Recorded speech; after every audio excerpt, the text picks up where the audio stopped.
Time to say hello to YouTubes. Yay, time to talk about toxic gamers. I'm not exactly sure. I haven't watched all this yet, but we'll find out. No, that's not what it's about. I've seen it before. I know. Okay. I know. All right. Spoilers. Good afternoon, folks. Welcome to Smudcast number 232. This is one of our few times we've done an Adam Ruins Everything video. We got a whole bunch slated, and these are the ones you guys voted on, so this is what we're doing. And it's why people think video games are just for boys. This is only a 4.25 minute video, so I don't know how fast this will take. We could watch a second one of his. They're not that long anyway. But it's the style, it's the tone, it's the matter-of-fact, I'm right, you're wrong sort of attitude I don't like about this guy. And I guess that's the shtick. That's the whole point, that you have this guy walk in, it doesn't really work like that. It's so, like, that's the sort of vibe I get. Like this know-it-all walks in and just starts telling you what's what. If it was done a little bit more dryly, meaning he's just there to share facts, that'd be great. But there's a sneering attitude and personality which gets on my nerves, and that's why I don't like hearing this kind of comedy. This is a comedy skit, but he's using facts, some case cherry-picked, some case not. Sometimes he's right, sometimes he's skewed. But if you're saying the facts, it's not inherently false, so you can get away with it. But it's not for everyone, and I just don't like his style. But, yeah, video games and why they're just for boys. Oh, dear. I think we could say that we can say in general, the birth of games in the 70s and 80s, games were geared for boys, but nothing was stopping girls from enjoying them as well. So I also think this is a stereotype that is not just outdated, but was wrong at the time it was made. And the only people who thought that were parents in the 90s and 2000s. And for some reason, all these, I don't remember whether this guy is one, is probably, all these people on the far left, the radicals, the social justice, whatevers, they believe in all these really dumb stereotypes that only ignorant and conservative parents in the 90s and 2000s and sometimes 80s believed in. And they believe in them. And this is so strange that this school of thought moved over to the far left. Maybe it was always there and it's just increased and the other one decreased. And I guess that will just shift back again. Well, I don't mind it because there are some types of media designed for certain demographics. We can look at the comic book industry. We can look at some of the video games. And yes, some of these games are geared towards aggression-seeking, loving males. And if you're a female who likes high-contact sports or any sort of sport team you might play in, because I had friends from college who used to be athletes, like hockey players, and they also got into the professional video game scene. So they were playing Quake tournaments, Quake cons, and one guy was like, I think the 4th or 5th best in Ontario at the time, and he would also host his own conventions, or rather nice. Awesome. LAN parties, because that's when you had to bring your own computer.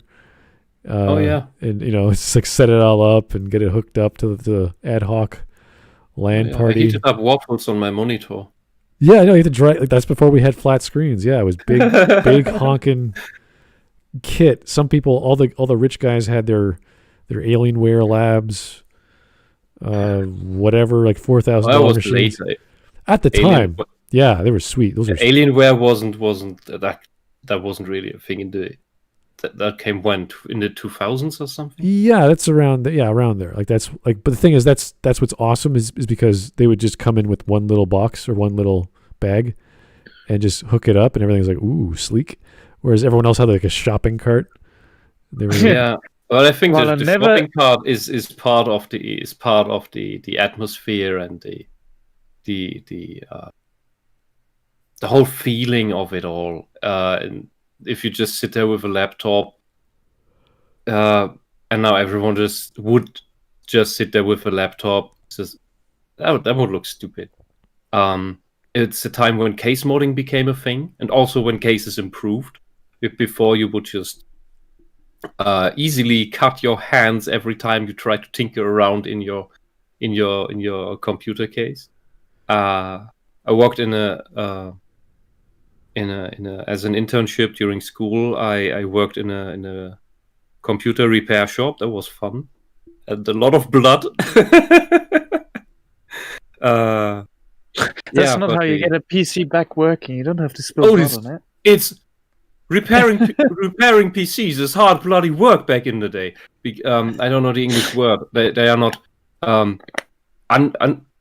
ungrated. Like the edges were still all sharp. They were never smoothed off. So if you have to put down, turn down this 5 to 10 kilo case that has everything has a different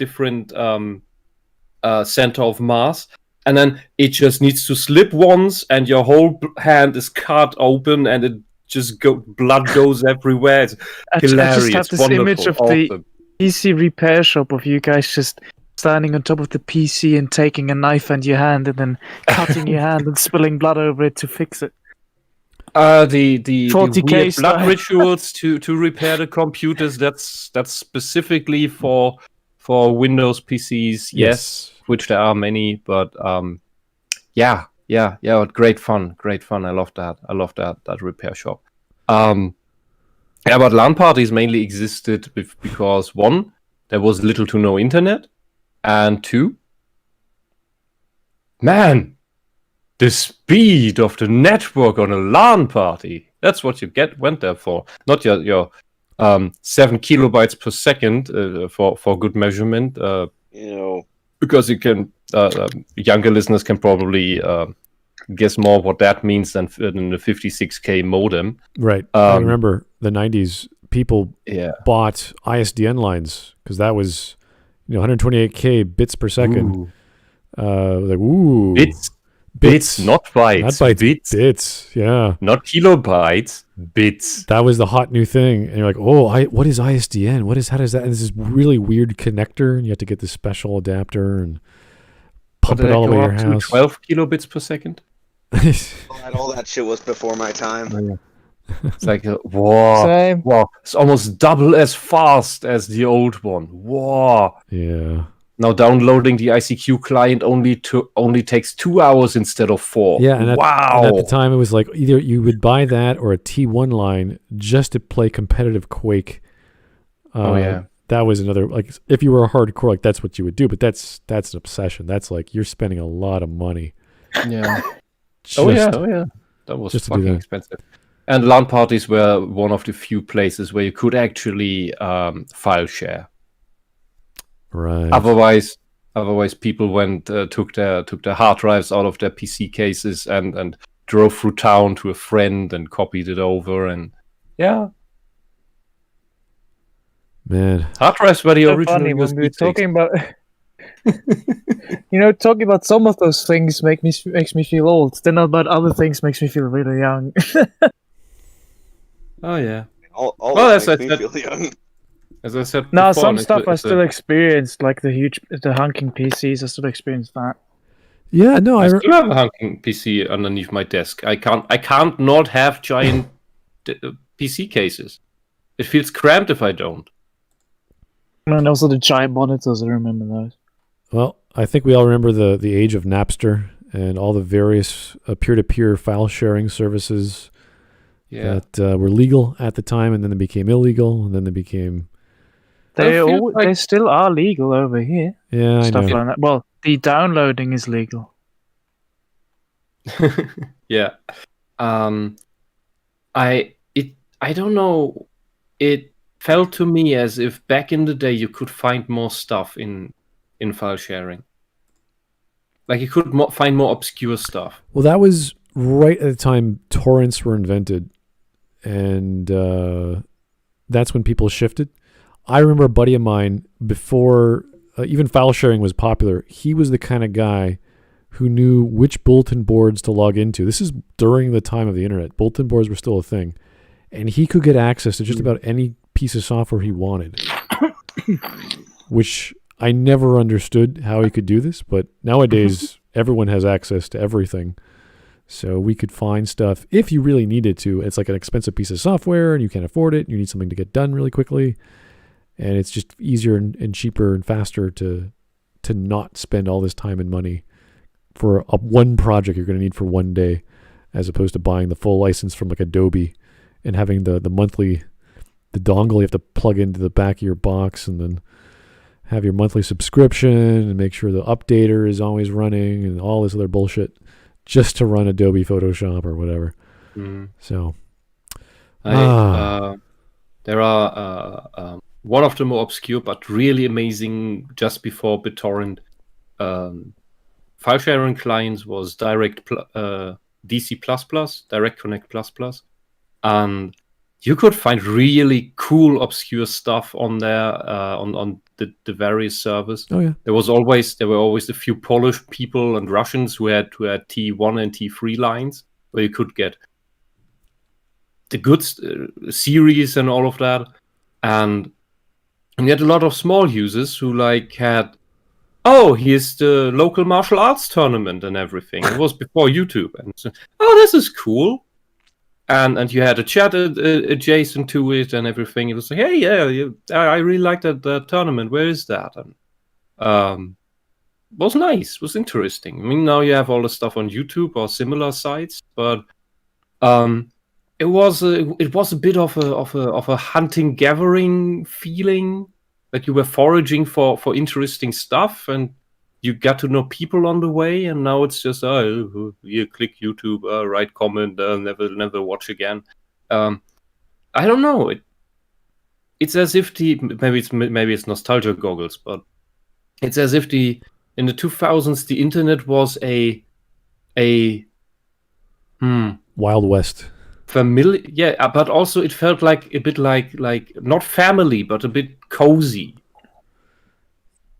It was friendlier for sure. Yeah, no. It was like you could imagine a nice cyberpunk world. Really? A nice cyberpunk world. Nowadays, if you download something from a torrent site without a VPN, you're going to get an email from your ISP saying, "We detected an IP download from this location, which is illegal, and according to the DMCA, they're never going to sue you. Like, they're not going to sue you for downloading an MP3 file or something, but they have to tell you that because it's part of the legal thing they sign with the government to prevent people from downloading illegal software.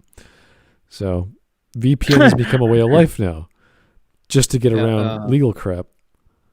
And here in Germany, we had a huge fraudulent scene of lawyers who specialized in writing cease and desist letters to people who downloaded stuff or allegedly downloaded stuff. Because if people got these because most of the time it's the 12-year-old in the family having downloaded a Disney movie or some bullshit like that, and the kid's not liable. But then we have a jungle of laws to navigate through that are all constitutionally questionable at the same time. And as far as I've heard, a couple of years ago, finally, this Ponzi scheme is the wrong word, but this horrible parasitic tribe of lawyers, which many made a golden nose. It's a bit like Nigerian scam. Yeah, really, because they just hammered out. They got the connection data from the ISPs, which would only be allowed, was introduced as, oh, we must do this to allow this to fight terrorism. Then it was only used to go against file sharing en masse by the millions. And so these lawyers then got the data from the ISPs and then sent out thousands upon thousands upon thousands, tens of thousands of letters to private people, of which many are intimidated enough by just getting it and pay up. And Others just write a modified letter back. That's just I didn't do it. I don't intend to. Screw you. Fuck off. Don't bother me again. Which is legally enough to stave them off. Whether you did it or not, it's better to answer them that way. And the last group just ignored everything from the start because it's so much. They usually didn't bother much. And as far as I've heard, they are this decrepit, parasitic law. Yeah, I said, it's late. Okay, that's that for now. May return. The EU wants to introduce deep packet inspection, of course, which is unconstitutional in most EU countries. But that never stopped the EU from doing bullshit, tyrannical crap, no matter whether the conservatives or the leftists are in charge of the EU. Doesn't fucking matter. The Commission is all the same, which is the real power. And they always introduce horrible surveillance state laws and all of this other bullshit. All in all, I'm very happy not to be in the EU. Yes, good for you. Good for you. Good for you. So, just so you know, everyone who blames everything on the Germans again, most Germans, well, let's say, I'll just guess most Germans are not very happy with the EU and haven't been. I'm actually not aware of anybody who's very just our happy government with the EU. that is in favor of the EU, really, and of course the industries that profit from it, and that's it. And we can't do much about our politicians because our election system doesn't really allow for it. We can't control who gets to be chancellor at all. We don't vote for the chancellor. We vote for the parties, and the parties in the federal parliament, the Bundestag, then decide, they appoint the chancellor from within their midst, which is usually the leading party. So even if you vote conservative, you get Merkel, a socialist mole, as a chancellor. So you have the choice between a left party called the left, literally, the Green Party, which is socialist, the Free Democrats, which are neoliberals, who are so corrupt they finally fell down to, I think they're struggling at 2 or 3%, when they were really, really good a couple of years ago. They were real liberals, classic liberals in the 70s, but that is a long time ago. Well, and then you have the Social Democrats, which are socialists these days. There's no Social Democrat left in the Social Democratic Party. And then you get the Conservative Party, the Christian Democratic Union, which is led by a socialist. So you got the choice between socialist, socialist, socialist, a joke, and socialist. We don't have control. I'm sorry. All right. Okay. Well, let's get on track here. We've got about 4 minutes and a bit. Won't take that long, I'm sure. Comedy. And hopefully, if we have enough time, we'll do another one. I don't know. Maybe we'll have time to do a second one. I couldn't tell you. Okay, Joe Crazy, how's it going? Oh God, this smug and nasally beta. He actually has a video on alphas and betas, believe it or not. So we might do that one next if we have time. Alex Halo, probably because they always get women who hate and are bad at games to try and prove games are for girls too instead of the female VTubers. Oh dear. I don't know.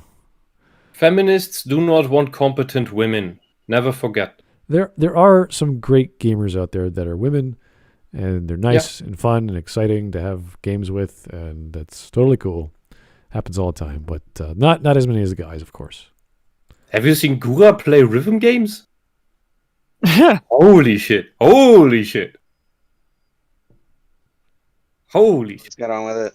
All right, Ron Harushin, back in my day, we had dial-up internet and Kazaa. Oh, wow, Kazaa. I'd burn CDs from random albums and bands. It was glorious. Yeah, that was it. You would just download the music. You got it. No one cared. And then that big lawsuit with Metallica, I think. Yeah. And that just screwed those everything assholes. up. Yeah. So. Yeah, and then Kazaa got sued too, and instantly resurfaced as Morpheus. Morpheus. Yeah, it's right. Holy shit. Yeah, instantly. And by the way, the Metallica thing. Same thing happened now I'm getting the centuries wrong. The time we had the great all these great poets in Germany, Goethe, Schiller, and all these guys, and they sold tons of books of their works, and it was the great time of the printing press. And in Germany, because the copyright was so weak, tons and tons of reprints were made, and tons of do-it-yourself books came out, while England, with its super strict copyright system, had about 500 books released in a year, while in Germany it was 20,000. And that's new books. And that is part because due to the weak copyright back in the day. However, many of the reprints, Goethe himself, who wrote Faust, for example. Faust is probably more well-known internationally. He complained that he didn't get much money, get anything of the reprints of his books, and that is stealing theoretical profits from him. That is evil, and that's why we got a more and more hard copyright here as well, which is the same issue, the same problem, if you will, as the Metallica versus Napster thing, which is copies are being shared and the creator didn't get a dime for it. But the creator did get a lot of fame, and the fame itself can lead to more profit. But that is a difficult economical thing. There's also a lot of psychology involved with customers and so on. But it's on topic. But it's quite interesting history. All right. Here's Alex Halo. Mostly because they want to use them to push their propaganda into games, and the girls who like and are good at the games won't do that. Yeah, mostly the hardcore gamers, or players rather, don't care about agendas or organizations or groups that aren't part of their team that play games together. And there's no reason to affiliate themselves with those groups, especially when they're trying to encroach on something they're not actually interested in. It's like, yeah, I don't really care about your group or what you want to do. Like, what was that stupid gamer girl? They would jump into a game, and they would be like a pro player, and they would beat. Fuck! I know exactly what you're talking about. Me too. I remember Review Tech USA reported on that when at the moment the website and everything else went down. It was such a dumb idea. Oh, you mean Bully Hunters? Oh, yeah, Bully Hunters. Something like that. Yeah, that's exactly it, Bully Hunters. And then when everything went down, people started reporting on that. Professional girl gamers. Yeah. Weren't there also cases where in the attempts to get the Bully Hunter into the game, the Bully Hunter was sniped by everyone? Things like that. It's like, the Bully Hunter! Oh no! It's the Bully Hunter, get him! I still love the questions being asked. So what if then the Bully Hunter starts getting bullied? Do they call another one? To answer She Roy's question, Bully Hunters campaign by Zombie Unicorn, yes. That's exactly it. Mm-hmm.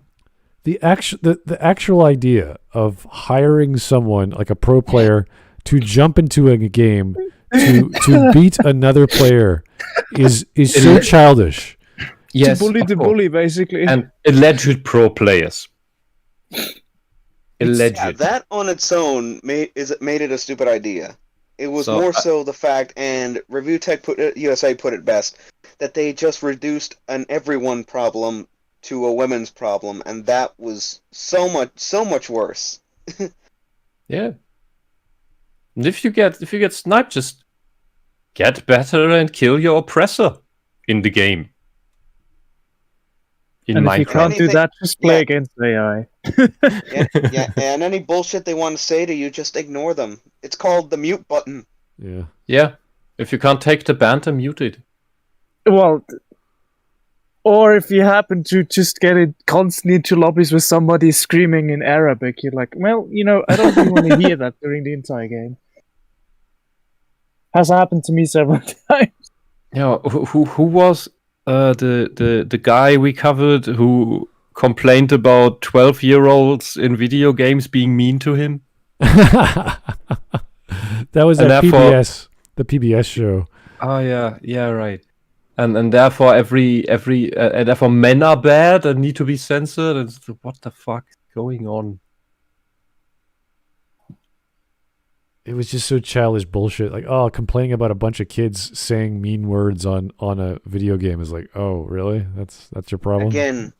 Again, mute button. Mute all of them. Move on. Yeah, just move on. Yeah. And before we start, I just wanna drop a personally very, very important thing about a recap from yesterday where we covered the unfunny man whose soul is dead. Today I started watching Scrubs and it is amazing. It's 20 years old now.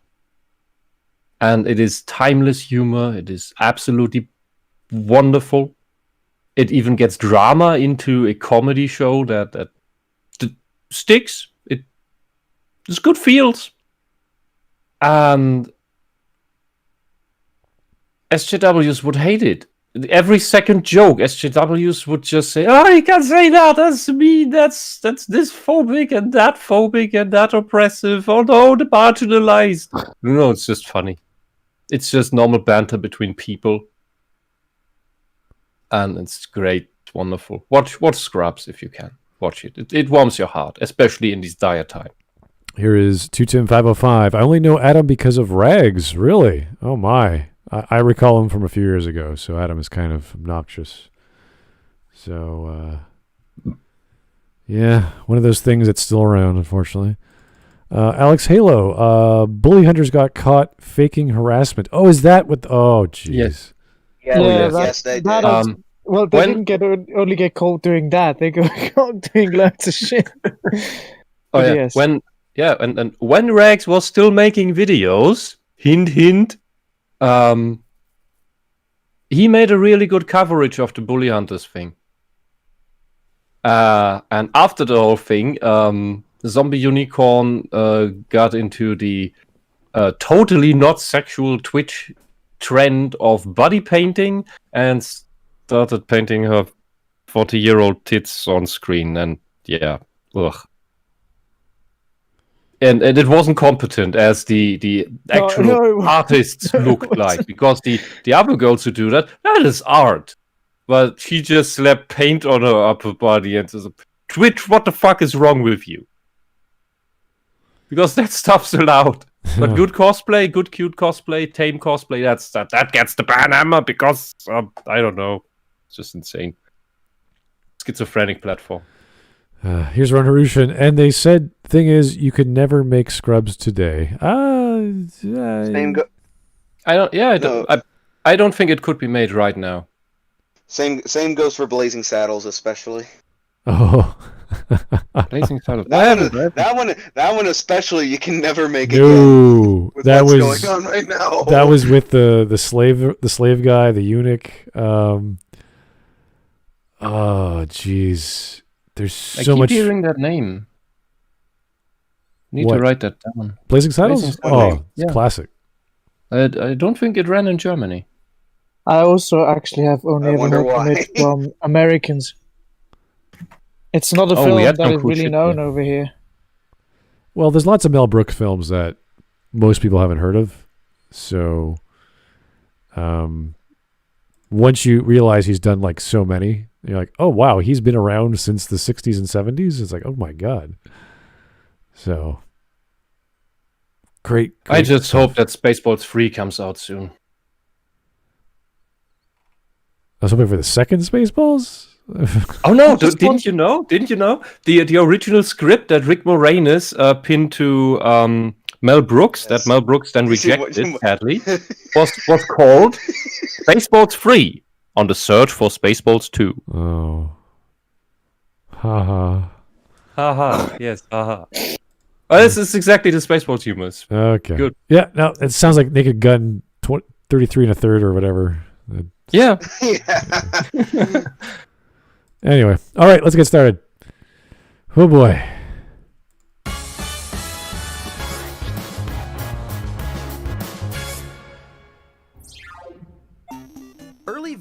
like Pong were totally unisex. Am I a boy dot or a girl dot? You're just a dot. Ow, ow, ow, ow, ow. In fact, the game was marketed to the entire family. What Wait. about Pac-Man?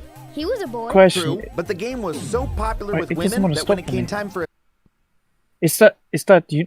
Wouldn't you call that completely asexual rather than unisex, or is that just a language thing? I don't think that. It would be unisex. Yeah, Okay. In saner days you would say unisex. Well, I did the premise already to think that anything about Pong could be gendered I'm getting a headache. But here in the beginning, he already dismantles his own argument that he's going to make, at least according to the title. If Pac-Man was a boy, I don't think Pac-Man was a boy. That was just what they sprayed onto the outside of the arcade machine. Because it's a pizza pixel thingy mouth eating pills. He says that it's been very popular with the girls, with the women. So they made Miss Pac-Man. Well, But there's no need to make Miss Pac-Man in the first place. It's just an excuse to make a second one. Miss Pac-Man wasn't an official Namco product. That was some people that decided to make it, and it ended up being a much better game than the original. yeah. So what happened during the 70s and 80s when Nolan Bushnell was sort of creating gaming as we know it, when we're talking about arcade machines, there were so many clones of things which were popular, and Pac-Man was one of them. So you had all these flavors of Pac-Man from knockoffs, and they didn't get as popularity or as well known as the originals. So what they decided to say is like, well, let's just make another game that we know people will take the brand, and they just said, okay, we'll just create another one, Miss Pac-Man. Now, it was actually better than the original Pac-Man in terms of visibility and how much data they could put on a cartridge, and the color palette for, was it like a 2-bit card, whatever it could facilitate those graphics. So it was technologically superior, but the gameplay is roughly the same. So I think there's there's bananas and there's cherries and there's like other fruits you can get and that sort of thing. Yeah, it's just his initial premise. It goes about this games being marketed to boys when the women don't care. They also only care about fun gameplay, and they may care about different gameplay on average, right? The big statistics than the guys do. Yeah, when Namco took this, or whoever, I can't remember, was it Midway? Who was the company? Like this has nothing to do. Namco made Pac-Man. That's yeah. I can't remember the brand who bought the license to it, but I think in the US it was Midway. yeah, in the US, yeah. Yeah, so there's nothing gendered about Miss Pac-Man aside from the bow on her head, and that's about. It's not a gendered game. There's no like female touch. There's no sound effects that I can think of that are feminine. There's nothing. She has amazing curves. One so curve. You can argue she is the first female protagonist in an arcade game, but that doesn't really mean anything. That is really just a bunch of edit pixels. Yeah. Yeah, by technicality, you could say she is, except not really. As a whole, no. Yeah. By the way, women play the hell out of match-3 games. No one plays match-3 games en masse as women do. They dominate that little niche of a genre. What kind of game? Match-3. That's these puzzle-type games where you have... Like Bejeweled and shit. Yeah, no, I was just... Yeah, or Bubble Bobble. Like Bubble Bobble was amazing. Bubble Bobble is great. It just sounded weird how you said it on for me. Maybe it was my connection or something. Bubble Bobble is just fun to say. Just say Bubble Bobble. No, it sounded like you were saying Mat 3, and I was like, what is Mat 3 game? Match 3. Yeah. stop discriminating because of my accent. This is the one guy who could actually understand German in the Smudcast, and he's like, "What the hell are you saying?" Swiss don't speak German. Oh, okay. Well, not really, no. Well, I don't really get it, but kind of. Okay, fine. No, we perfectly understand German and speak it, but we kind of have also our own language. Yeah, Alright, it's like certain parts of Germany don't speak German. They speak weird things like Bavarian or whatever local dialect there is that you can technically write in High German on paper, but if they speak with each other, it's like, did you just fart with your mouth? Fair enough. Okay. I only say St. Georg. So basically, when the feminists and the SJWs bring up Pac-Man and Miss Pac-Man, it's like just the very existence of Miss Pac-Man, if you do the research, just puts on full display the irony of these people in regards to the lies they're spewing out about gaming. It's just a silly anecdote. There's really nothing relevant about calling it Miss Pac-Man aside from another company bought the license and just made the same. Like, there's so many clones of Pac-Man out there from like Texas Instruments and all these other home computer gaming stations, let alone the arcade boxes. So it's very like, yeah, wow, another Pac-Man game. Oh, there's time they're using the actual license. Oh, now it's Miss Pac-Man. Oh, now there's more fruits to eat. And the levels are more colored. And I guess that was it. I can't recall. Honestly, it's been so while since the differences of these games. The great mass of clones is usually not very creative. So unlike the whole Tetris genre, which had very interesting innovations all along the way. All right, let's keep going. Oh, sorry. 210505. Did you know Atari was going to publish Nintendo in the U.S., but because of the gaming crash, Nintendo said no? Huh. Yep. That's exactly it. There was a ColecoVision. There were all sorts of other weird things popping out in America, but they did not hold a candle to Japan, and Japan knew what they were doing. So, those gosh darn Japs. And thank God for it. Yeah, the Nintendo seal of quality that they have on their games, and not all Nintendo games have it, even today, only came into being because of Atari's crash. Because Atari was churning out so much unfinished games and buggy bullshit that Nintendo countered with, we have a seal of quality. If you buy our games with the seal of quality, you will get a good game. This is when things would work the way they were supposed to work in video games. There were no bugs. There were no glitches. It was just, you put in the cartridge, it runs, and that's that. So they could happen, but they were really, really rare. They had really good and also by the standards of the time, the games were finished.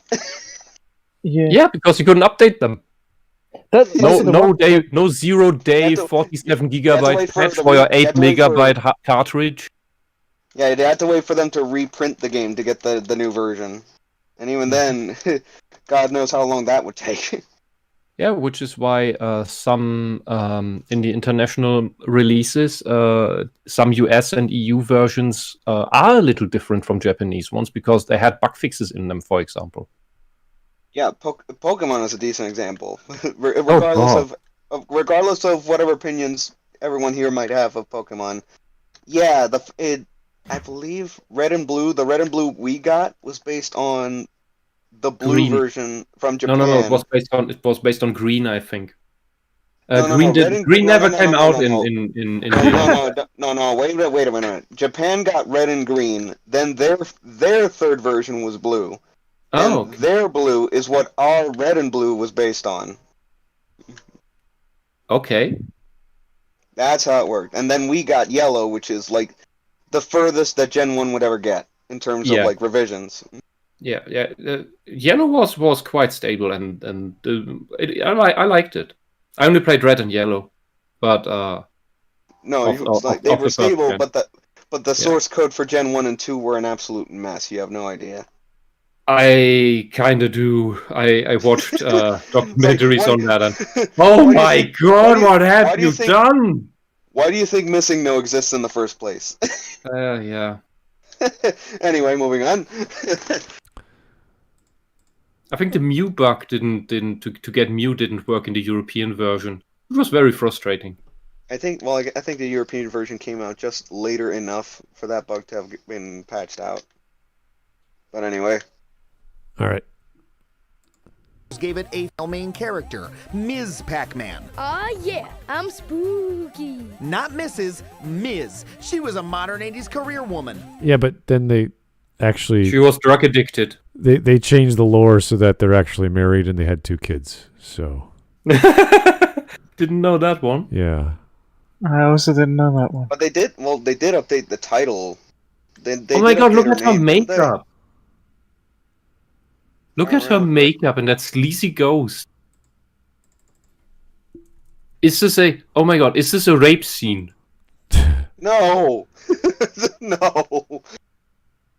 Look how Okay, she's moving on. opening her mouth in anticipation. Okay, before someone says anything that they'll regret, moving on. I have an MBA in eating ghosts. Ah! She's so confident.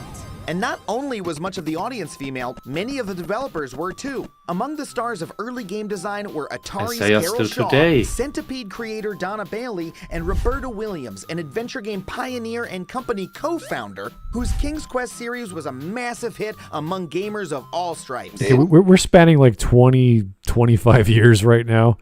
So Yeah, and this completely destroys every social justice narrative that the whole gaming scene, game development, gaming, whatever, IT as well in general, was toxic to women.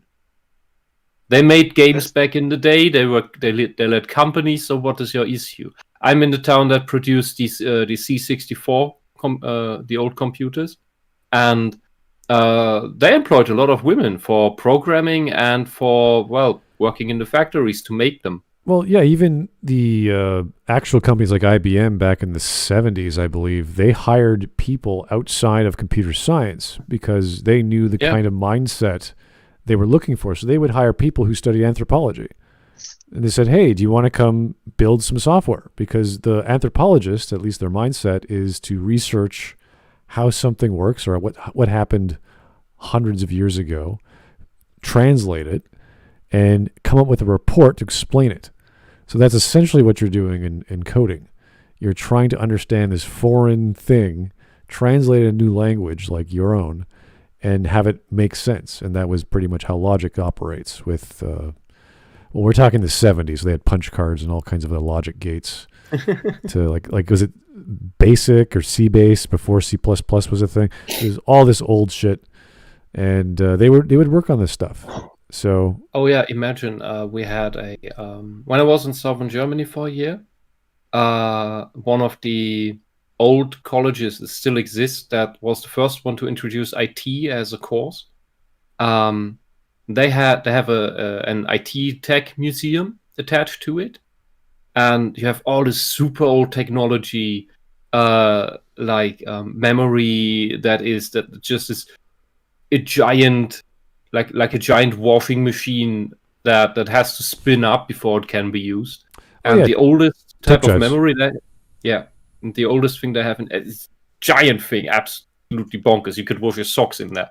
And the oldest memory is, the guy loved to make the joke every time. You see that shelf on the wall over there with the punch cards? Yeah, that was our RAM. yeah. Because you take the punch card out of the RAM and put it in. That's fun.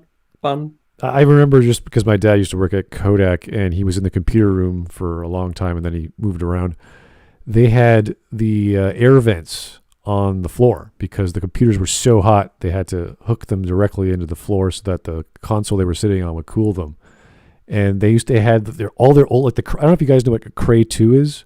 It's one of the first supercomputers that was sort of like the standard for mid-range to large companies at the time if they weren't going for some other IBM solution.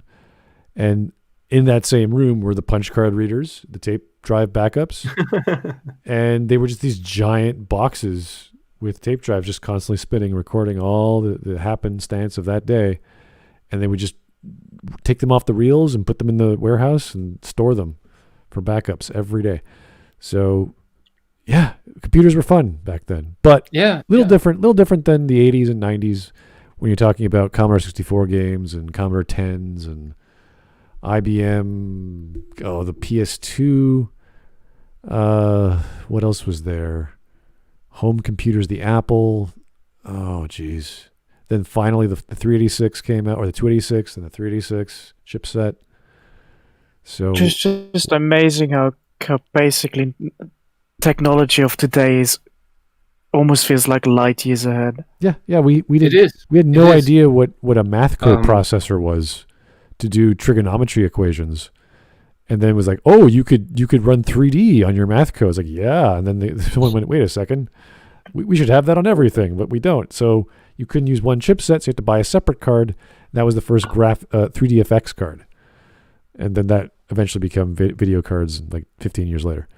So, and if you want to see some really insane stuff, before I say that, the tech back in the day, one of the old memory pieces he had they had in that museum was a 2x2 inch frame with just a few wires strapped into it, and that was, I think, 4-bit of RAM.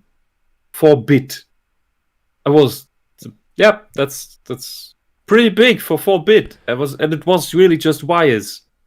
I remember almost buying 60 megabytes of one. It was 2D RAM, so it was 2 slots, but hooked together by a cable. So it's essentially, it was 8, but they just connected it. That was before my time.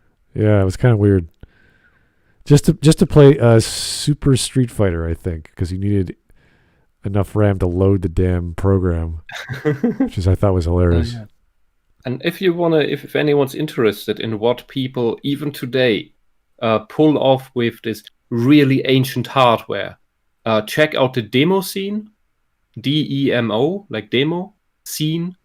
They have different categories where they have very, very limited memory that they write a code in, and or specific hardware have specific chips they use, and what they pull off of some of this old hardware is absolutely astonishing. Oh, people don't know the demo scene, man. They don't know the graphic. It's an absolute niche, and the demo scene is one of the places where absolute code magic happens, and where there is real innovation happening in coding.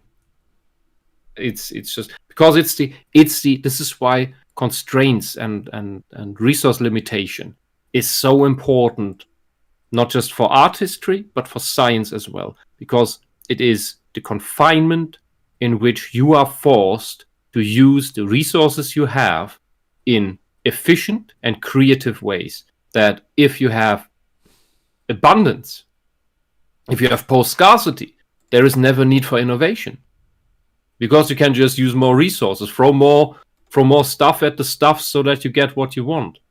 Which is what most software development, all these shitty apps for smartphones and the badly written video games for PCs are doing. Like almost everything uses Unity, and then you get these bloated games that run way too slow that look like they could run on a Super Nintendo. But on these super mega machines that we have today, they take forever to load and are even sometimes unstable. I think Hollow Knight is one of these examples. Completely bloated code. And on the other hand, and you have handcrafted stuff like Loop Hero, which is just 130 megabytes. And it's just wow. Yeah, sometimes I'm amazed by how large those some games are. Where I look at it, I'm like, that can't be that large. If you guys want, this is the one I remember. It was called Unreal, or the Future Crew. That was the demo that sort of made the standard. That was back in the early 90s. So Like if you guys watch that, I was impressed when I was that age. I was like, holy shit, you could do this with a computer. But after that, like everything was based off Future Crew. So anyway, this is a whole other topic. Let's just get back to the video. Oh yeah. Last thing, because it amazed me so much. There was I don't know how limited it was, but I think it either fit on a floppy disk or something else. But it was self-writing code that ended up in a Unreal type ego shooter that wrote its own level that you could walk around in and had a gun and could shoot. There was no space for enemies, I think, but it was just, I think, 1 or 2 megabytes, and the code wrote itself into once you executed it, and it bloody amazing. And here they throw hundreds of gigabytes at us for what's going on? Why? Okay, let's go. Oh, seems like everything's great. Can I play my game now? Nope, because all of that changed thanks to the video game crash of 1983. Greedy publishers started flooding them. Wow, that's the 80s? What? Roberta Williams? You blame Atari for women not developing? What is the point here? Yeah, What? this is way he just jumped forward 15 years and then went backward to the 80s. Like, why? Anyway. Market with games like I Want My Mommy, Lost Luggage, and E.T. for the Atari 2600. We don't talk about which has been E.T. called one of the worst games of all time. Yuck! I'll play anything, and even I know that's a turd. Most adults stopped playing games entirely, and the video game market cratered. So when it came time to market the original Nintendo Entertainment System, Nintendo devised a plan. Instead of selling it in the electronics section, they sold it in the toy aisle. But by then, the toy aisle was completely separated into pink and blue, boy and girl. Nintendo had to choose a side. They went with boy, Oh no, and then they sexism. marketed to those boys relentlessly. What's it like? I'm not sure that point I can be made. Don't. Yeah, where is this? Validly made. What toy aisle are you referring to? What store? What franchise? Like when I think of toys, I think of Toys R Us in Canada, which is kind of a defunct store. It's still around, but it got bankrupt and came back. It got bought out. Yeah. But you would find at electronic stores, you would find it at superstores, you'd find it at Toys R Us, all kinds of places in the 80s at least. And in my time, this is definitely cherry picking.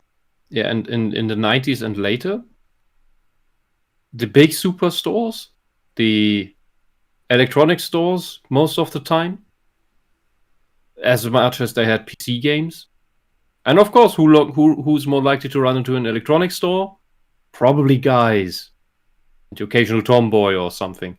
But other than that, at the big supermarkets, the really big ones that have everything, yeah, they have toy aisles, but here they don't really label it, this is the boys aisle, this is the girls aisle. They just stuff stuff in there. Like, here you have the action figures, here you have the Lego, here you have the Barbie dolls, here you have the creepy dolls, here you have the video games. Yeah. Yeah, and that's it. From my experience, there were no boys and girl aisles pronunciation, fuck you. In German supermarkets. I don't know what you did in the US, but don't project yourself on everything. Nintendo marketed a lot in Europe. I also can't really think of there being really like boys and girls eyes. It's more like, so over here is more like Barbies, over here is more that. Yeah. It's more like, here's this sort of product, there's that sort of product, there's Star Wars. Like, yeah. Well, when I went to school for video game design and dev, we had an entire course on the history of video games from the 70s on. So the 80s was a big, big deal in terms of gaming because of the crash and because of Nintendo coming on the scene to North America and Europe. So it was this was always a good thing after Atari and all the other like ColecoVision games and sort of floundered. And this is like this is the starting of video gaming as we know it. So nothing to do with gender though. I don't know what he's talking about. Yeah, is this boy girl ale in supermarkets? Is he just making that up? No, there is some truth to that. Yeah, I mean it's topically sorted by the product, but I mean, I wouldn't know where it's just heavily gendered. It's not like you buy here you buy pants and there you buy skirts. Also, one thing, if a daughter goes like, "Hey, can I get that?" I don't think the parents will go, "No, you're a girl. You're not going to get that." I don't know. It seems a bit weird, the idea, to me. Yeah. Anyway. To play Nintendo Entertainment System. Now you're playing with power. Other brands soon followed suit. Introducing Game Gear from Sega. Sega. From the boys. And kept marketing to them as they grew up. Oh, come on. Play like one? One commercial. Got this pulling a 360 stale fish. I know you like that. I know you love that. Oh, come on. That's okay. Bonkers for a Day is one of the most, at the time, was the most adult game for the N64, I believe. Yeah, Bad Fur Day is not what you would call a sequel to Conker. That is a jump from, the 80s to the 96? I don't know when it came out. But 90s. Yeah, no, Conker came out a couple years after. Okay, so we're talking more than a decade. Like he just jumped like crazy. Wait. He had Ocarina of Time. Wasn't that 99? 98. Ocarina was 98. Okay. Oh boy. So a little bit, and GoldenEye I think came out the year before, and then a little bit after that. Yeah. So Conker's Bad Fur Day is not necessarily for boys. It just has a lot of adult humor. Yeah. And the final boss is a giant piece of shit. Yeah, exactly. And even then, it backfired when it first came out. And even when they re-released it for the Xbox when Microsoft bought Rare, it still backfired. Yeah, because Bad Fur Day you can only make once. You can't recreate that. Well, tell that to Microsoft. They were the ones that ordered a re-release for it, not realizing that it wasn't going to work. It wasn't going to sell. It was special. It was very special. Yeah, but this is girls love the Zelda series even back then. I had in my class in the early 90s, the girl I hung out with, she loved to play Link's Awakening. So stop this crap about girls not liking this stuff. Yeah, just because something is marketed to boys, even if you exclusively market to boys, girls will still buy it. You know, women go to football games to enjoy the football game. I see a lot of women going to football games. That happened. But also, one girl who was in school with me, she absolutely fucking loved to play GTA. I remember my cousin, she was into Dragon Quest and Final Fantasy. And when Final Fantasy 2 came out, which is 4 in Japan, she had one of the characters you could... 30th anniversary this year. Oh, yeah? Oh, cool. One of the characters you get are called Palom and Porum. And it's a boy and a girl.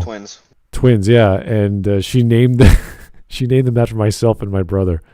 I remember that. Aww. So girls love these games. It doesn't matter. It has nothing to do with being a girl or a boy. These were fun RPGs, and they were colorful. And that's the golden age of RPGs, or JRPGs rather, in the 90s with Super Nintendo.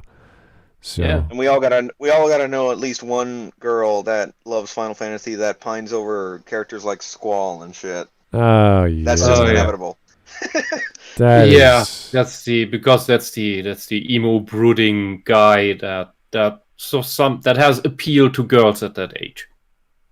And yeah, but give a 6-year-old of any sex Secret of Mana. If the kid likes video games, the kid will like Secret of Mana. We can talk about Secret of Mana a lot because I know we have. Yes. And if you guys have not, it's a whole series, but it started with the original, and that first is best. That is kind of like the benchmark of the golden age, like with this Final Fantasy on the Super Nintendo and all these other JRPGs. But that's like the top. You could say Chrono Trigger. You could say Final Fantasy VI and other games like that around that era. But that is sort of like that is the best example I can give. A lot of the endearingness. I don't know what adjective to use. That makes Secret of Mana is the battle system. It feels so immersive and connecting. There's something it connects. There's something magical about that game where this is during, I think PlayStation just came out or is about to come out a few years later. It was just before. Yeah, and the multi-tap was part of that kit if you wanted to buy with the multi-tap so 3 people can play at the same time. Mm-hmm. And that was so much fun. Like you thought playing with your brother was fun, bring your friend over and have the multi-tap. Like we rented it. Yeah. It was a blast. We were playing for hours. It was great. So there's something special about that game. And then you go into, Final Fantasy Tactics, which is one of the first PlayStation games I played, and Castlevania, Symphony of the Night, which came out around the same time as Final Fantasy VII. And then people are like, wow, games are like movies now. And I want to see what that's all about. So it attracted a lot more of the audience than just males. Everyone was like, wow, that's a train going to a giant techno city. What is that? So lots of cool stuff. I can tell from personal experience, there's a lot of girls who love horror games like Silent Hill. Yes. We played D. I don't know if you guys remember D from the original PlayStation. I played that with my cousins and they loved it. We got to the last 10 minutes of the game. We just got so aggravated by trying to beat the last boss and we just couldn't do it. We stopped playing. But Myst we played together. Did we say Resident Evil? Yes, for sure. The first one. As corny and as hell as that was kind of scary. So. We had I just remembered we had such hard feelings when in Secret of Mana we finally beat the Mana Dragon. It was really hard as kids. As kids, that's hard. When you're an adult, it's like, oh, I just power through the game. I end up level 30. Haha, lol. Not as a kid, I grinded to 99 and wow, and still had to figure out how to counter the attacks of the Mana Dragon, even though you block and dodge so much automatically. I think that's what made the game so endearing as well. That a lot of the blocking and dodging was done automatically at random due to your stats.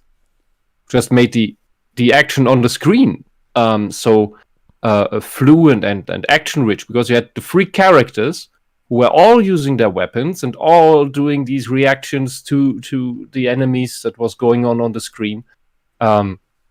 I think that's a lot of part of it, of what made that great game so great. I think dissecting Secret of Mana is really necessary if ever a game like that wants to be recreated.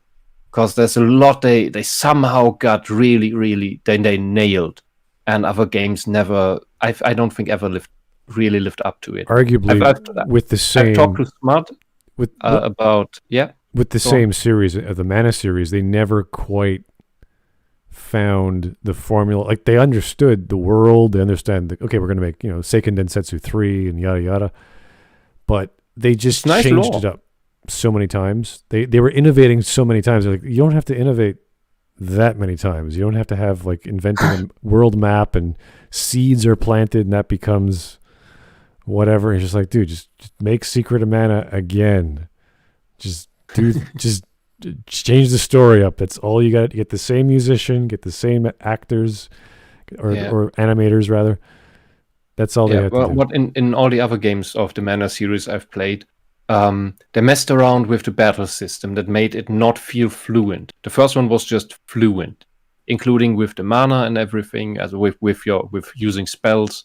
And later games, they just it always felt like a hurdle to use anything else.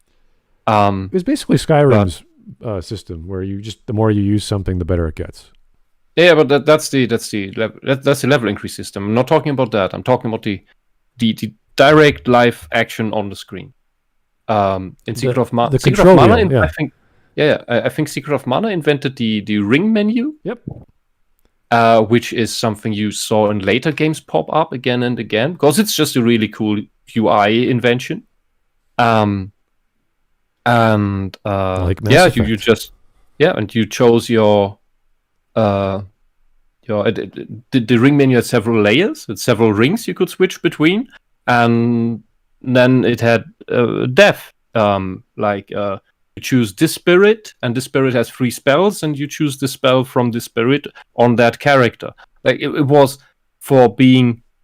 This was a really, really complex menu. If you would draw that out in a table form, as Final Fantasy tended to do, you would just get lost in that. But the ring menu made it super simple and accessible for 6-year-olds. And then you cast a spell, and while one character is casting the spell, the other characters can still walk around and attack the enemies while the spell is playing out on some enemy. This is the problem. With everything was going on at the same time. Yeah. This is what I mean with the flow of the game. The flow worked. That was the only problem, though, with the pause, because the ring menu paused the game, so everyone had to wait for whatever the person wanted to do while you play with your buddy. So with 3 people, it happens a lot. So yeah, but this for magic spells, that was a very, very slight pause, and it usually also gave kids an easy breather. I didn't find that too interrupting, to be honest, because most of the time the game is fun enough with just using weapons. You can play through the whole game just using weapons, which is a nice challenge. And the spells really only help you later in the game if you level them up. The only time the spells do interrupt the gameplay is when you level them up to the max over level 8. Level 8 is the normal cap, and when you get into the final stage, you can, if you put really a big lot of effort into it, you can level it over 8. You can level it up to 899, and the higher you get over 8, the higher a chance you have to trigger some super spell effect. And that is when, instead of 3 fireballs, which is fireball spell, so 3 fireballs fly in a random direction to the enemy you target. You could also mass select enemies, and then each fireball would fly to a distinct enemy. That was cool. That was so cool to watch. But if you got the super spell version of the fireball, the game would pause, like in a Sailor Moon transformation scene, where everyone now waits until the spell is done, and three instead of 3 fireballs, 3 giant Japanese or Asian Chinese dragons curled at random around the screen to the enemy and around the enemy, and that then did damage. And for that, the game was put on pause. And that effect, that type of extra effect, every spell had that. And not many players, I don't think at least, did level their spells up so much. And they had, for every spell, they had these extra super animations in the game. That was dedication. And that interrupted the game, but when you see these the first time, it's just great. It's just, whoa, what's happening now? This never happened before. Because instead of, in the end, you have your little explosions, and at the end, you get these almost nuclear explosions at random that you didn't expect the spells could do. But then you got games like, I think it was Children of Mana? I think it was Children of Mana. It's just a grind game with not very good random dungeons. Anyway, that's a whole. The other one, they break the flow of the game. Yeah. Because your mana's gone. Now you need to sit down and wait to regenerate. Yeah. Anyway, that's shit. We're going off Your top. tangents are too powerful. Yeah. As much as I love looking at this lady on the screen, I mean, we can only look at her so much. Isn't that a good thing? Yeah, I know. Anyway, we got to go. Like Secret of Mana. For me, it's just a blurry picture. So. Oh. Okay, Bill. Moving back to the topic of the video. So Conker's Bad Fur Day. There we go. Play Ever Oasis. Control. You are so totally whipped. Come and play with me. Oh my And god. after decades of this kind of advertising, What's up, bitch? we now think of video games as being Racing games is a genre that usually guys are into because cars. Has you ever seen a Nintendo Wii commercial where it's usually a whole family, sometimes elderly people playing and having fun? Oh yeah, all the Nintendo commercials are family games. Yeah. Yeah, and I also wouldn't. And I also wouldn't blame Nintendo for the commercial for individual games that came out, because the American commercial for Link's Awakening was so different from the original. Oh. It's this weird hip hop song or rap song with the game projected into some brick wall in a factory, in an abandoned factory. So what the fuck does that have to do with the game? I've never heard of this. Oh, the commercials for Nintendo are weird. Yeah. No, you need not look. That was the further than American. Japanese commercial for Links to the Past. Yeah, but that was the American commercial that ran in Europe as well. So I was like, what the fuck is this? And then you got the Secret of Mana commercial, which was a little cartoon that was this little big magic tree, boy finds sword in the water, and it's just magical. That was awesome. That appeals to everyone, no question.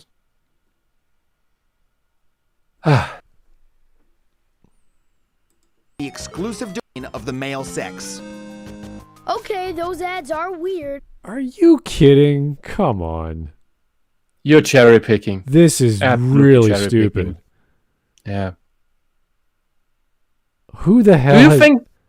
You know who liked the lots of the video games I played? My grandmother. She loved when I played Secret of Mana. She even figured out how to turn the bloody thing on to show to a friend of hers who was very unappreciative. Then my grandmother was very happy that our budgie called her dumb. And then she never saw that woman again. Oh, great. But my grandmother also, she loved when I played the Zelda games. She loved the music, she loved the atmosphere of it all, even the creepy stuff, because it's all this, it's this fantasy world with all this. There's these wonderful moments, and there's these dark moments. There's this nice farm. There's the lake. All of these nice things, and of course the Mario games. She loved watching the when we played and Mario jumped around from Mario World to 64. She loved that. And she even tried to play Mario Party, and I didn't actually want Mario Party, but I wanted something to enjoy with the family. And she tried to play Mario Party. It just then turned out that the bloody thing was destroying our controllers. Which probably everyone who played Mario Party 1 will know. But that's another story. She really tried she liked the games. And that has nothing to do with to whom anything's marketed. I think that was the mentality. That was the mentality of Nintendo, though. They wanted to make games that were just fun and accessible and mostly designed for everyone. Obviously, you got games like GoldenEye and Perfect Dark and a few others later on that are much more geared towards shooters. But yeah, my grandma wasn't so interested when I played GoldenEye. Yeah, but the whole point of Nintendo's own gold standard is trying to appeal to everyone. Like, in the right way. Games, in the right way. That's what I mean. In the immortal words of Reggie Fils-Aimé, if it isn't fun, why bother? Exactly. Yeah, then Reggie, I have a question. Why the fuck did you screw up the localization of Xenoblade Chronicles X? I still hate you for that. I legitimately thought you were going to ask, why did you leave before giving us Mother 3? That's its own thing, but that's its own thing altogether. That's like asking for Duke Nukem.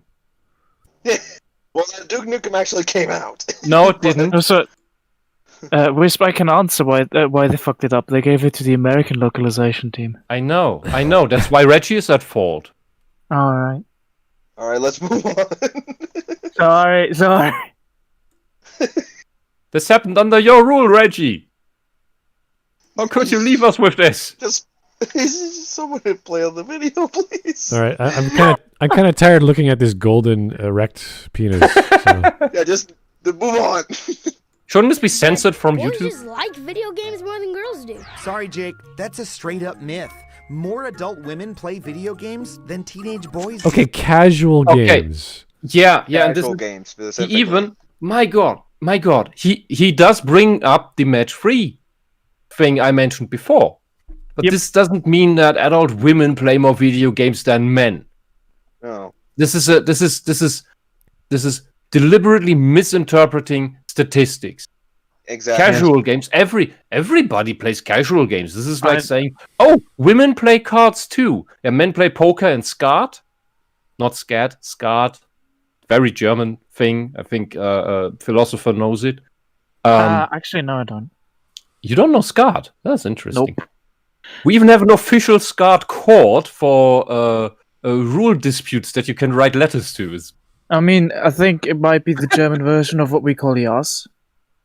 I don't know. Maybe that word rings a bell. I don't know what the game is called in other languages. But yeah, that's games card games men play. But to then complain that the skat and the poker community is so toxic because women don't happen to play it much. Yeah, women play other card games a lot. But that's just you like my mother played the hell out of solitaire. Yeah. You're comparing apples to oranges because these types of games are in completely different worlds. You know what? I remember my cousins who actually have kids of their own, and they were big gamers of Settlers of Catan. And I think now that it's online, they've been playing it online because of the lockdowns. So these are like long strategy games. So it doesn't really matter whether it's a certain style. They play games. Maybe not the ones that make the most money, like we're talking about Call of Duty or all these other big AAA budget titles. But they still play. They still play video games, whether it's digital or otherwise. So games have always been a big, like even board games have been a big part of growing up, boys and girls. So it makes sense whether it's chess in person or chess online. It makes very little difference. Yeah. Girls also love visual novels a lot. Because the same as in reading, girls, women, either way, also tend to consume porn more in reading than in visual media. Ooh, that's a weird one. But yeah, it's just this. Anyway, back to casual titles that women play. Okay. Sweet. That's just counting stupid phone games. So? Games are games, Jake. All No. that means is that mainstream consoles like PS4 and Xbox One are refusing to serve a huge untapped market. What? Okay. Match-3 games They're or not. what? You can get these games They're- anywhere, okay? Yes. Why? Okay, you can develop, and they have developed for pretty much every platform. The thing is, it's like asking an Indy 500 racer to go down the store and get some milk. Like, you can get your Indy car and go down the store and get some milk, but it's not designed for that. It's designed for high frame rate, multiplayer, first-person shooters. Yeah. Also, Oh my god, I'm playing Tetris Sphere didn't sell very well. Just Candy Crush on interesting 120 idea, FPS. Woo! Oh, I need it on my PS6, man. I need to get Candy Crush. Oh, 4K Candy Crush. Yeah, on this specific point, the kid is right. It's like, it's kinda. yeah, because these match-3 games are really mostly, almost entirely, all the same. Yeah. It's match Except free. for Honey Pop. It's match free. Yeah, they have you switch the sprites, and then you have a match free game with. Okay, this is with candy. You can have a match free game with pills, with flowers, with anime girls, with blobs, slimes, with gems. Yeah, it's just whatever. Cooking ingredients, nukes, pills, puzzle pieces. I don't fucking care. Yeah, I don't know. It's like everything. It's just sprites. Sprites. You move and then you get a match. You get free to match and then boom. This is. We had these games on the PCs in the 90s and before. And then once, okay, I played it a few times, and okay, it's boring. It's what it was for me. My mother, for example, she played very simple games to get steam off of work, and this is why they play these games. It's just to unwind a tiny bit for 5 minutes, and that's it. It's not the same as a big console game. Because if you want to have these quasi puzzle type games, play Choo Choo Rocket. Look up Choo Choo Rocket. It's wonderful. It's a puzzle game, has 100 levels, and it has the best multiplayer that was ever made. And it will give you an aneurysm. It's awesome. It's just awesome. Look it up. If someone can type the name in the chat. After the stream, I want everyone to look up Choo Choo Rocket. It is amazing. It came out on the Dreamcast. I don't know what other consoles it came out on. It was probably re-released in some of these online shops. Godlike game. Absolutely godlike. You say so? Yes. Okay, let's go. We're talking millions of women who would love to play more games, but are being pushed away from the hobby by weird, old-fashioned marketing that publishers are sticking with, seemingly out of sheer force of habit. Force of habit. Okay, wait a second. I've never seen advertising for these style of games on modern consoles because you don't need to like you'll find them. You can get them anywhere. And I'm sure if a lady who likes casual games, who has a game console of some sort, can go online and download it and buy it for $5 or whatever. Also, a fun fact, I've been sometimes getting Candy Crush ads on YouTube, and there usually are women in there talking about when they play Candy Crush. So you can now say, oh, they're constantly only targeting Candy Crush for one demographic, but oh, men also play Candy Crush. Why don't you also, It's so weird. Such a weird fucking argument. We are almost done. This has been going really quick. We can do another one. Ow, who doing that? Why are you hurting me, Megan? Because I'm mad at you. I like games. I've always liked them. It's just sometimes I feel like they don't love me back. What? You act like I'm not supposed to play them or something just because you listen to all these stupid ads. Then you are what kind of a narcissist are you? Then you are an idiot. Yes, you're a narcissistic idiot. If you don't enjoy the game, why do you play it? You want to be loved by the game? That sounds insane. Also, short question. The game won't give you a hug. When I see an ad for a game, I don't give a shit who's playing it. I look at, oh, that game looks fun. Yeah. I'm usually all the other stuff around the ad is usually just bullshit. I want to see the gameplay or something. In the case of the Secret of Mana ad back in the day, that was, you didn't see much of the gameplay, but it gave you the whole atmosphere of the game. Not some big-titted woman who told you, explosions, buy this. Oh, no. I actually really liked the ads for Super Smash Bros. For the 3DS. Those were really fucking funny. Yeah. I'll be honest with you. People just playing the games and then they just get launched off the screen. That's so funny. The sad thing is in Germany. Zero to death. Yeah. Although I watched all the Saturday morning cartoons where which is the prime time where these ads should be running, I barely ever saw video game ads in Germany. I don't know why. It was really, really rare. I don't remember ever seeing video game ads, actually. Yeah, but they still sold like mad. Because it's not the TV ads by which they sold. It was constantly ads for Nerf guns and stuff like that. Yeah, I mean, you got the advertisements were there for the Super Fun Pack, which was the Super Nintendo compilation with the Super Game Boy and Mario World in it.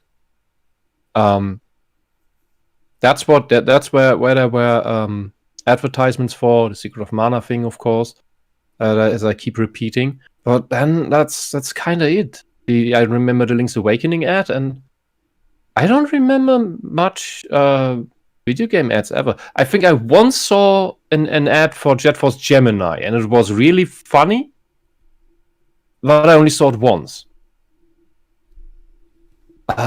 It's such a waste. But people bought it because Nintendo did the marketing right. They had a free Nintendo magazine that was basically advertisement for their own games by the very people who also made the localization. And then you had the bigger game magazines, usually for PC only or for all consoles all around.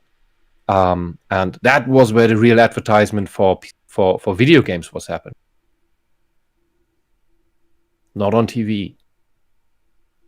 So if you need your TV ads only to get video games, girl, and you need to be influenced by TV ads or by an expectation of the game loving you, whatever that is supposed to mean. Because I can't wrap my head around whatever that is. The game loves you when the gameplay is cool. Yeah. When everything flows, when you like the look of it, then you love the game, and by you loving the game, you get whatever you mean with the game loving you. You get that back. It's rather an appreciation of the game. So who wrote this? Yeah, I don't. Who wrote? Who? I mean, probably Adam ruins everything. They always have these skits in them. Like there's this weird skit at the laundry mart or supermarket or whatever. And you're like, what the? So if you write this line for this girl character, then you don't understand human beings. And I don't think you understand girls. Or if girls are like that, then holy hell. Fuck me smack. Grow the fuck up. Grow the fuck up. You have this because this girl actress he uses here, she looks quite mature in her teens. And if she still thinks the game has to love her, then she is very, very emotionally immature. And I don't know if as an artist I have the R-word pass, but I would use it here. So imagine I said it.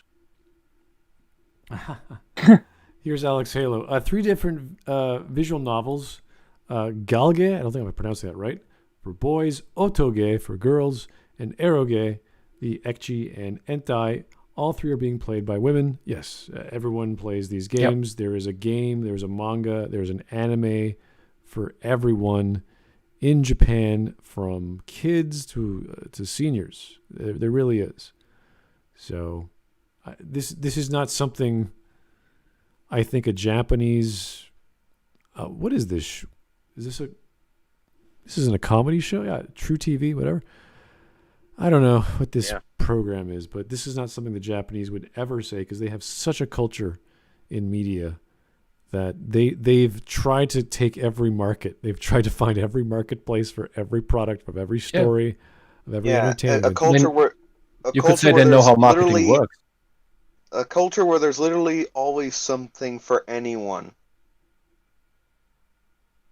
Yeah, and the social justice people, with their propaganda shit, they don't know how marketing works. That's why they always this you have to like this, you have to like this. No, that's not, and that's not how ads do it in the first place. Ad campaigns tell you that here's a thing that you would like. that you didn't know before that you would like, but we tell you you might like this. Check it out. It's really appealing to you, isn't it? It's like this hypnotic thing. But the social justice propaganda is all just, things are bad. You need to make things better by doing them as we tell you, and if you don't, then you are bad. It's I complete think different angle. It comes from this whole shaming thing. Yeah, I think the SJW propaganda agenda is much worse than these game advertisements ever would be. Yeah. And as I said, one is appealing to what you like anyway, and the social justice propaganda is you have to change your way of thinking, you have to change what you like to what we like. This is just embarrassingly childish. And I think that's been the bane of the last century, that these tyrannies we had and these mass deaths we had are born in the soil of immaturity and narcissism. Everybody has to do and think the way we tell them to. And that's how little kids think. And it's okay when little kids think like that, because they're little kids. They have to grow out of that at some point. And if they don't, they turn into these horrible tyrants. Whether you have them in the small version at home, or whether you have them in the big version in politics and in government. And it's way worse. So if anyone has figured out how to prevent kids from staying like that and instead maturing magically, tell us and spread the news.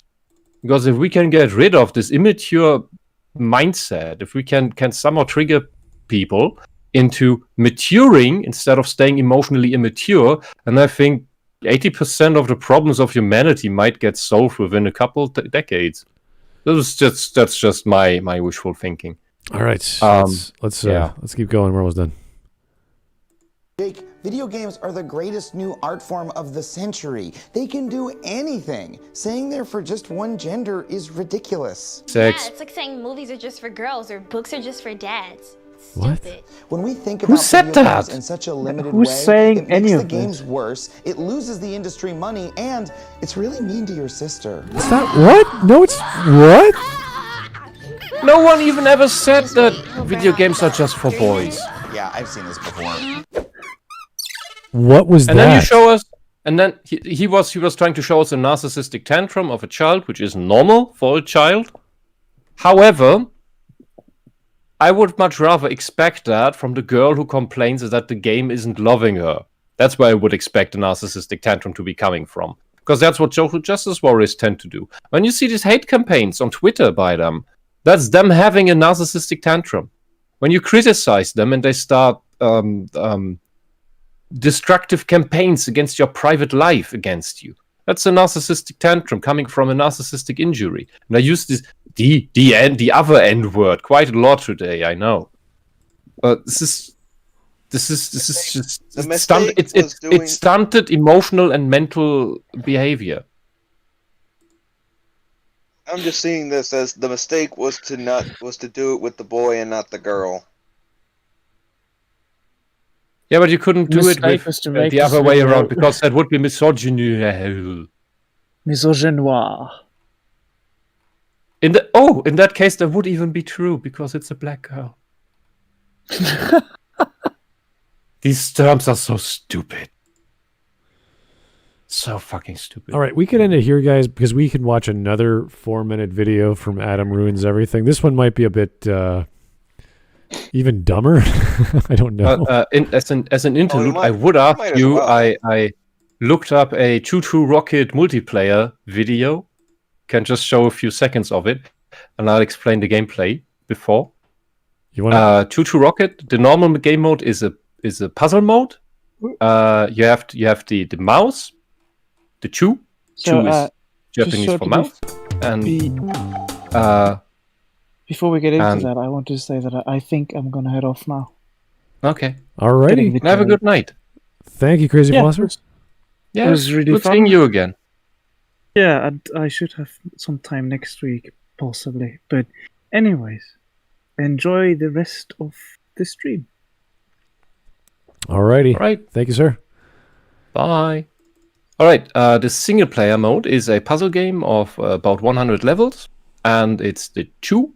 Chu is Japanese for mouse. And the mouse is supposed to get to the rocket to get into space. And so it's square tiles, and you can place arrows on the square on the floor, and then that changes the course of the mouse. But there is also a cat. The cat is chasing the mouse and also moving according to the tiles on the floor, and the cat is, of course, faster than the mouse.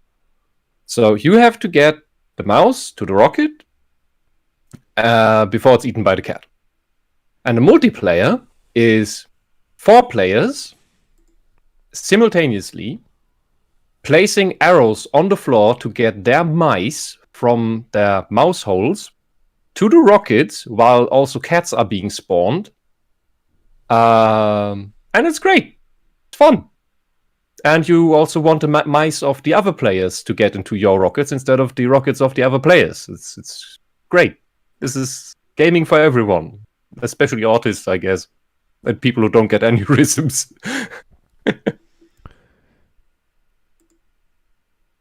Let's just see some gameplay here. Wow! Yeah, it can get. This is how hectic it can get. This is tame. This is just a simple level where it all goes from right to left. Even half of it. This is just this. Wow. Oh yeah, no, the targets are flipping. A decent amount of micromanaging. Oh, jeez.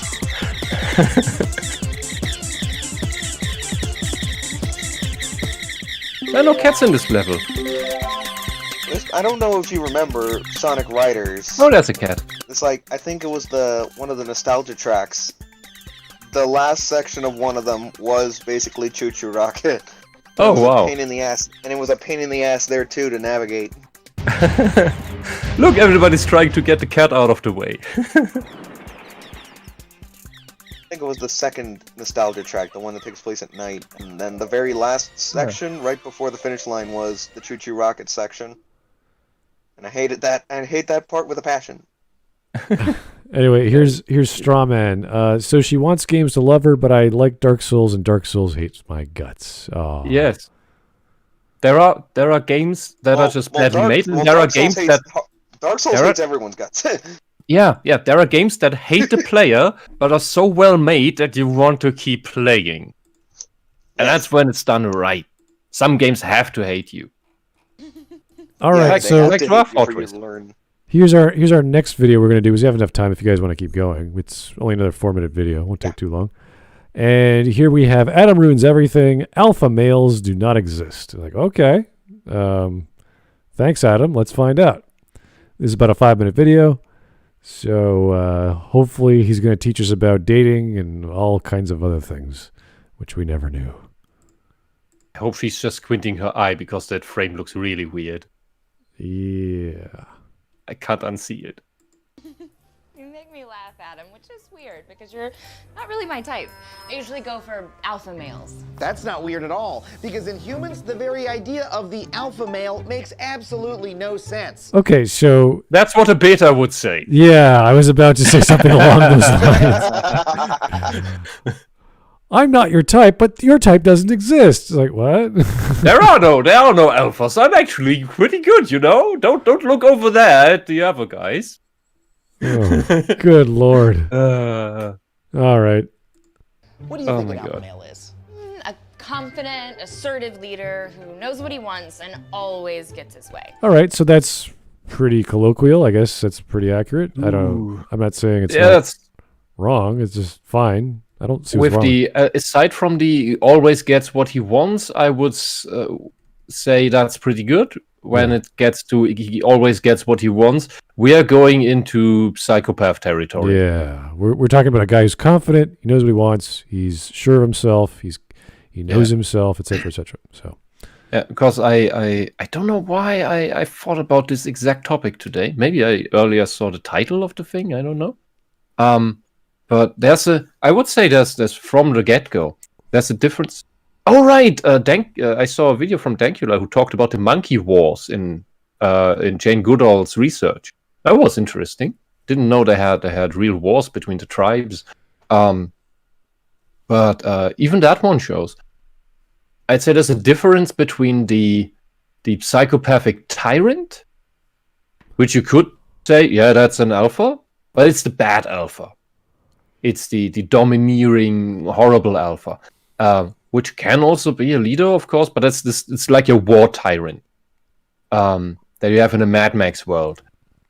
But then you have the good alpha that is a good leader, a community leader who keeps who keeps the group together, who tends to the in a way you could say to the emotional well-being of the group, because that is part of keeping the tribe healthy. And that isn't ruling with an iron fist. Being a good leader is really, really hard. Because you can't just be mean all the time. You don't get your way because of oppressing everyone. If anything, you get your way because you listen to everyone. And you help people solve their problems. And organize, this is where the leadership comes in, organize the group to solve problems bigger than any individual, and that any individual can solve. That's what a good leader is. And that is a positive alpha, you could say alpha trait, that you won't find in what we then would call beta males. Beta males, like many women, tag along. Because being an alpha, in this sense that I'm lining out, requires thinking for yourself. Or at least finding the people who can come up with ideas and solutions and putting them into the right places where that skill can be utilized. While the betas, as I said, they just tag along, they wait for instructions. They would like to be in charge, but they're actually afraid of the responsibility. Because responsibility means when there's a screw up, well, it's your head. And that's the difference. A leader shoulders the responsibility despite its weight. A good leader takes up the weight of responsibility out of his own volition in order to help the people around him. And that is what I would call a good alpha. And not one of these beast tyrants that women want to tame. Because yeah. And the good alpha in that sense, women would look up to that guy just as well. They just don't have a beast to tame, because the good alpha has already tamed himself. It's then we get into this whole Jungian shadow territory. I would say that the bad alpha is a slave to his shadow, and the good alpha has tamed his shadow and utilizes it when necessary. It's the guy who knows how to end a fight, but he doesn't start one. That's the difference, I would say. Okay, so let's hear what he thinks is not, or does not exist, rather. You know, somebody who says things like, get swole and muscle milk and hi, I'm Vin Diesel. Oh, so like this guy. What up, freaks? Name's Alpha Adam. I'm confident, straight up banging, and if you think women don't love me, I'm gonna do it. Oh god, this is not an alpha, this is a sleazy scumbag. This is, no one would ever mistake this depiction, this caricature, as an alpha. I don't know how drunk a woman would need to be to fall for this. The F at myth. Attraction to alphas is genetic, comes from nature. I'm like the alpha wolf, the leader of the pack. Hell yeah, I'm bleeding. Well, all of that is wrong, because alpha wolves don't exist. In fact, the term alpha wolf was disavowed by the very scientist who popularized it. The story starts in 1977.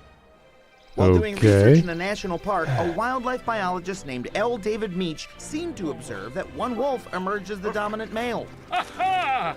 One wolf is the dominant leader, the big wolf daddy! That's the alpha wolf. He wrote a book. So I don't know what Vorgreif in English is. So that doesn't exist in other species as well, because allegedly it doesn't exist in wolves, like lions. I think it's pretty obvious in lions. Well, you can make all these observations and guesses on zoology, but I don't care. We're talking about humans.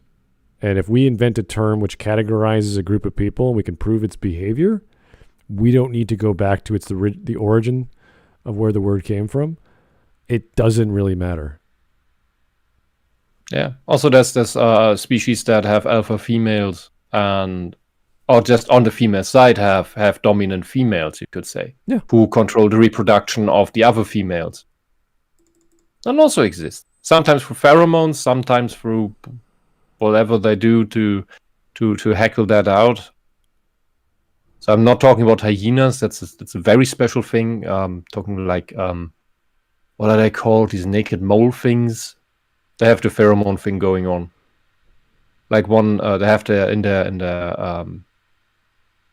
in their little underground home, they have an extra hole tunnel where they all piss in. They build their own latrine, effectively, and the pheromones that's in the urine of the dominant female makes the reproductive capabilities of the other females inert. So only when that dominant female dies, for whatever reason, disappears, whatever, then the other females' reproductive capabilities reactivate until out of their group another dominant female emerges. And we have similar things going on in subtle ways, even with humans, where women's menstrual cycles, when they are in groups with other women, tend to synchronize over time in accordance to the dominant woman in the group, which is really interesting. Very, very weird if you think about it, because we're still subject to all these subconscious, unconscious mechanics that we're not even aware of are happening. And then we keep talking about free will and all that stuff, and it's mainly because we don't know what's going on. That's just me. Sorry for the tangent. Let's hear about wolves again. Here we go. Yeah. Idea, and it became a media sensation. Alpha wolves are real, and I love them, and I bet humans are like this too. Ow, ow, ow! But 20 years later, Meach tried to replicate his research in the wild. And when he did, he realized he had made a terrible mistake. Those aren't dominant wolves. Those are mommies and daddies. Wolves don't have an alpha hierarchy at all. They're just parents. I must alert the masses. Meach renounced the That term sounds alpha very wolf and simplified. spent years trying to get his own book taken off the shelves. Stop reading this. I fed you lies. Alpha wolves aren't real. But it was too late. The This term looks had like a story taken to on investigate. a life of its own, and we haven't stopped using it since. So alpha wolves are just parents. Huh. I guess my therapist was right. I really do have daddy issues. While that is likely to be true with your daddy issues, I call this into question just because of Jane Goodall's research with our little chimpanzees. Because those do have alpha males. That is clearly observable behavior, because the alphas decide, who gets to shag. And they can split the tribe.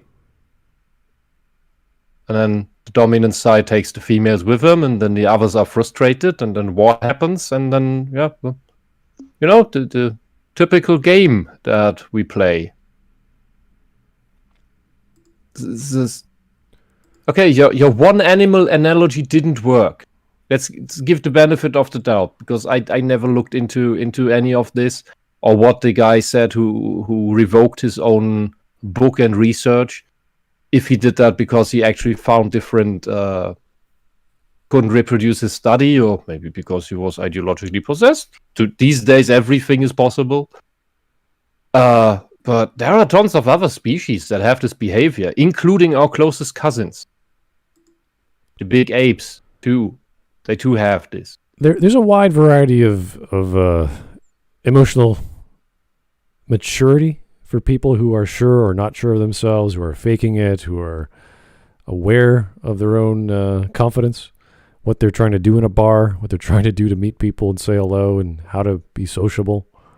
Yeah. So it's a lot of personality characteristics, which I think humans have quite the diversity, quite the range compared to a wolf or compared to other primates. So, yeah, this is not the best. I still don't think this is a very good argument. I'd say we have a lot of more additional systems, all the psychology, all the verbal language we have on top of everything else, by which we can mask how insecure we are on the inside.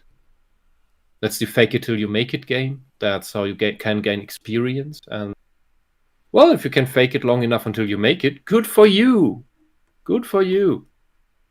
Some people never stop faking it. And yeah, that's the weaker one. And it's always sad when you figure out later on that, oh, it was just all a pretense. This guy isn't actually, or this girl isn't actually that awesome. It's just a facade put up to get a one-nighter out of me. Well, that's shit. No. Maybe there's no alpha wolves, but I know crap too. Alpha males are found in chimps, our closest genetic relatives. Weird. You are more aggressive than me, but also wronger. What? First of all, chimps aren't our closest genetic relatives. Bonobos Yeah, that is true. are. And bonobos live in a matriarchal society. Excuse me, you're in my way. Yeah, bonobos are also really useless little things. But still, we are. This whole kingdom of the apes. But all he's implying, we are very close. But all he's implying here is that there's still another hierarchy, but it's based off women. It's like, so that's the same argument. It doesn't matter if it's alpha males or alpha females. It's still, there is a hierarchy of some sort in another species. Great. Also, it's an interestingly biological argument. This is so like one. It's like, oh, it's not males, it's females. Yeah, in other organisms. Are you implying you're a bonobo who only fucks around all day? It's like, this is like, dude, here's some evidence. It's like, yes, and your evidence does not contradict what currently exists with human behavior. You can mask it, you can mirror it, you can look at it differently, but it's not going to change it. Yeah. And they're still monkeys. They have tails. So we're just exchanging one hierarchy for another. It's like, dude, it's the same argument.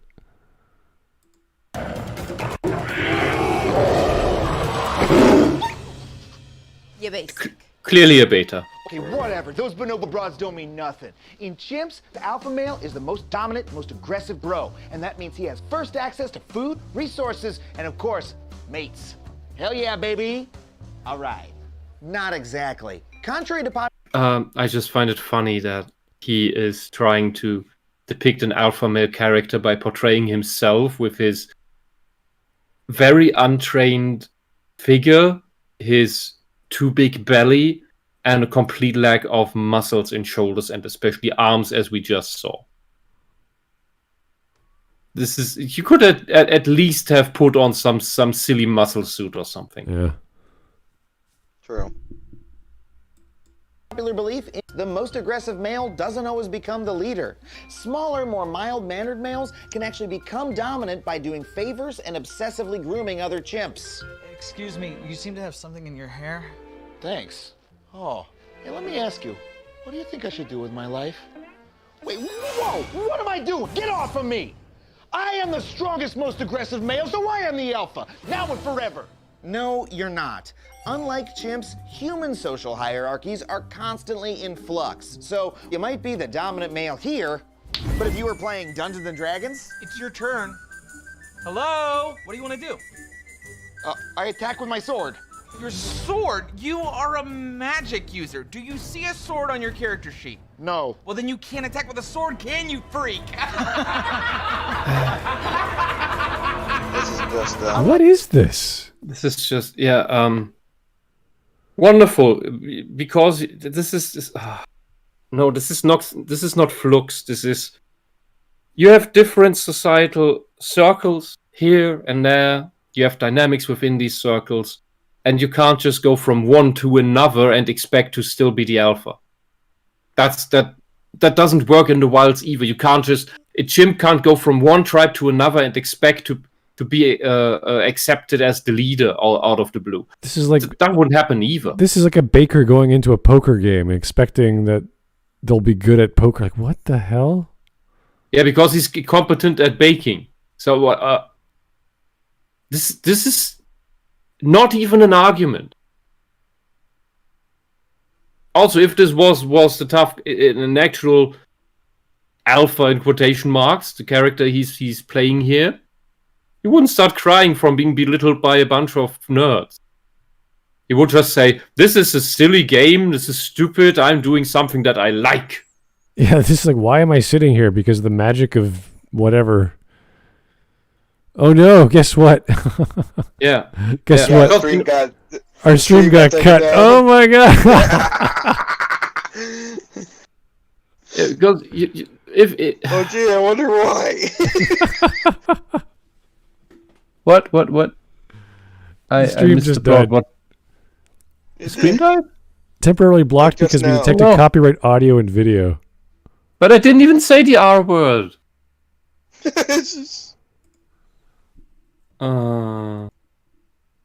Now it says your stream is no longer being blocked due to copyright issues, and we're back. Are we? Was it True Rocket? I don't think so. I didn't say the R word. I only implied it. Wow. This time. Oh. This is going to be fun to report because I got to, well, what ends up happening is whenever I do have a stream, I have to then say, okay, do you want to monetize this or not? I go, sure, why not? I see why I can or can't, and I have to label all the things for what is in the video. Like, do we have swearing? Do we have this or that topic? There's a big list you have to check so that certain people who want to advertise with YouTube can know where to put their advertisements. So in this case, it's a copyright issue, and it happens every 20 seconds. I'll get a warning, but then I pause it and then we talk, so it's fine. This was the first time it ever actually went down.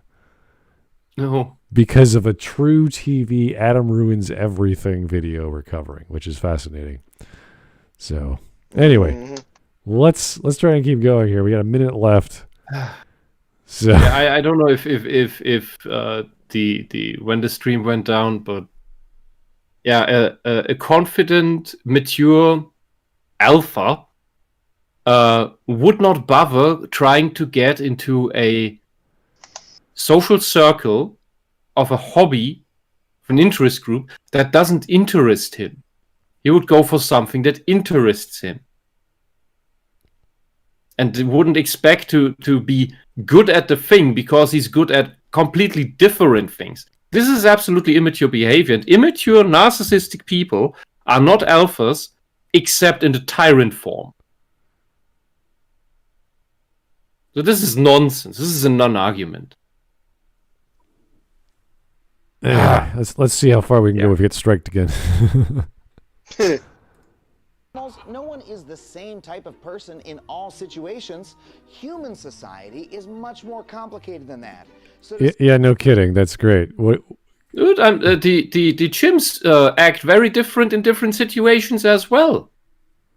Whether they're foraging, eating, grooming, or tearing one of their own limb from limb because the current shift in dominance demands it. All right. This is also a, I don't know, not a false equivalence, but yeah, but you're making the argument. similar. Guess what? People are different. You're like, thanks. And they're different in different situations. Wow. Whoa. If I had a dog, and if I was healthy, I would, but I would need to get out with him every day. So that's the main reason. I've dealt a lot with dogs because I don't know, the bug is like me for some reason, and I like them because they like me, and it's a mutual thing.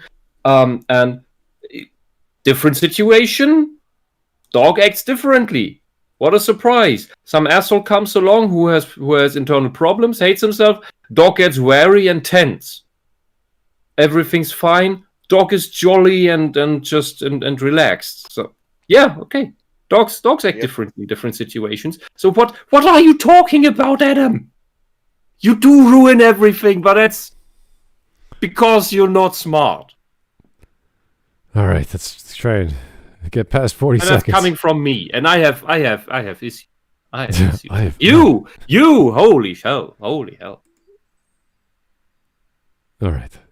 Say that this guy is an alpha male or that guy's a beta male makes straight up 0 sense. Whatever, nerd. The most aggressive male gets the most aggressive tail. It's true forever because it rhymes. Actually, research shows that agreeableness, kindness, and generosity are among the strongest indicators of a long, happy relationship. Oh, that's a different thing. Beta traits. Oh, well then I guess betas are the alphas of love.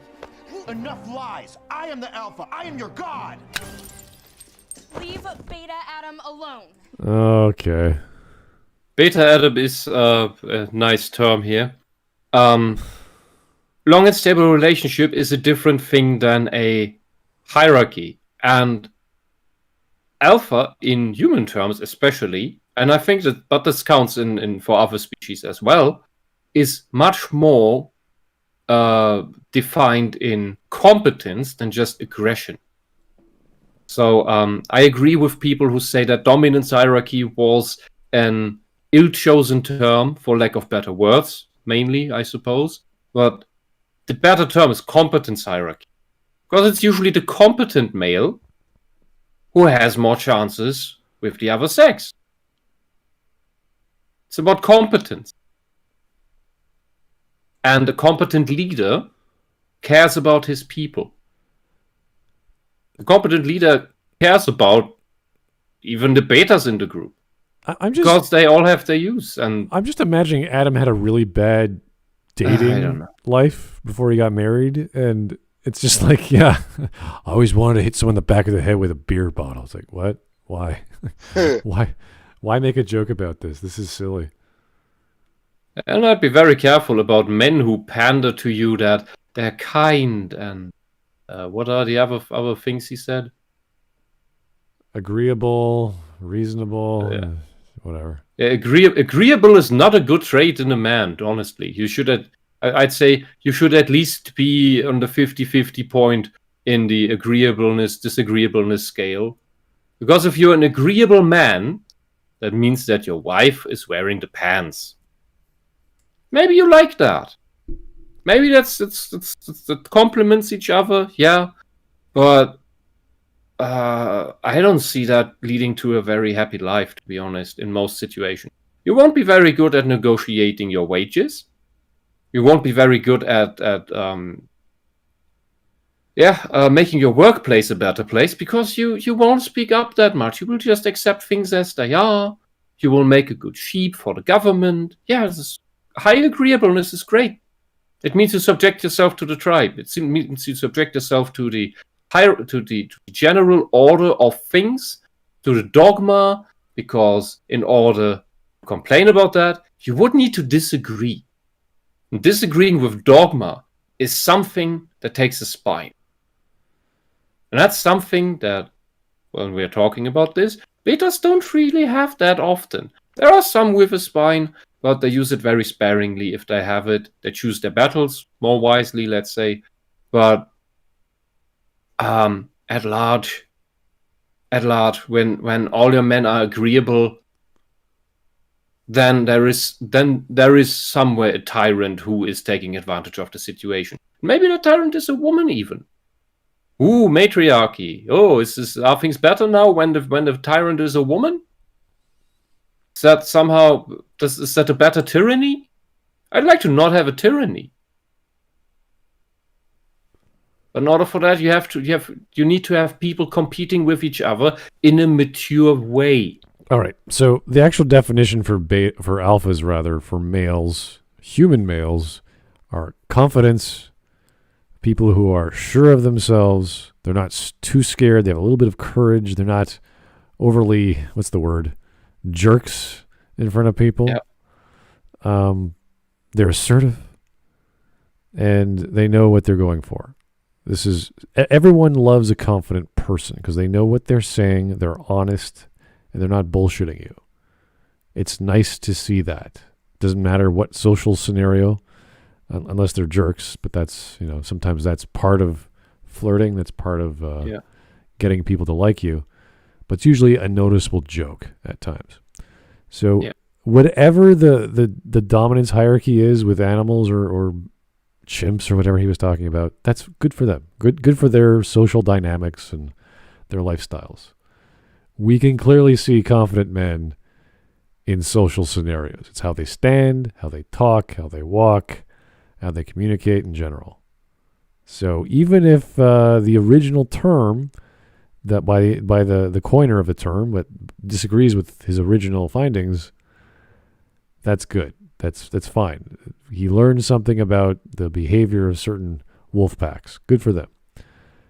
The term still exists in our nomenclature, and that's the thing we're striving for as males, at least as far as I understand the dating game and getting to know people. When you're confident with yourself, most good things will start happening to you because you know what you're talking about. You come from a place of knowledge, of experience, of things you expect how the world works. People like it when the world works a certain way because they have questions and they want to know how the world works, and you come in with your knowledge of whatever and people pay attention.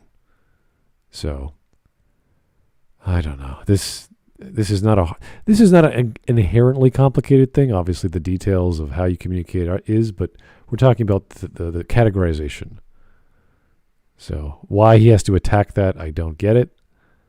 This is something. He's a sneaky beta. Yeah, this is something I expect from like a women's magazine. Oh, alpha males don't exist because they never existed in the first place by the person who invented the term. Looking at wolves, you're like, what? And because we're closer related to bonobos than chimpanzees. Oh, the argument would be chimpanzees where that actually happens. And no, we're closer to bonobos. Yeah, but we are not bonobos. Are we living? Are humans matriarchal in nature? I thought we had a giant patriarchy problem. The sneaky feminist would have said, "Well, it's really just a matriarchal society we should be in." It's like, well, guess what? When you look at women in the dating game, they're not very confident. They're not aggressive. In fact, no women, unless you're in Montreal, will approach men. This is my anecdotal experience, of course, but. Men are the ones who pursue women. Boys pursue girls. That's nature. Whether I like it or not, that's what we observe time and time again.